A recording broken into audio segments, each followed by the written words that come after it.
মদ্যপান করে বিয়ে করতে গিয়ে বিপাকে বর, বন্ধুরাও অশালীন আচরণ করেন। তার উচিত শিক্ষা দিলেন কনের মা। আশীর্বাদের থালা দূরে সরিয়ে দেন তিনি। কনের মা তার উচিত শিক্ষা দেন পাত্রকে, যা দেখে নেটিজেনদের অনেকেই বাহবা না দিয়ে পারেননি।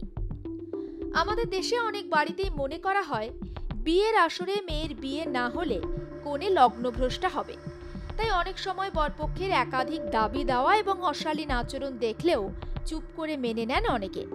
তবে বেঙ্গালুরুর বিয়ে বাড়িতে এমনটা হয়নি। বেঙ্গালুরুতেও বিয়ের আসর বসেছিল। আকণ্ঠ মদ্যপান করে বিয়ের আসরে পৌঁছায় বরযাত্রী। কনেপক্ষ দেখেন নেশাগ্রস্ত অবস্থায় এসেছেন বর এবং তার বন্ধুরা।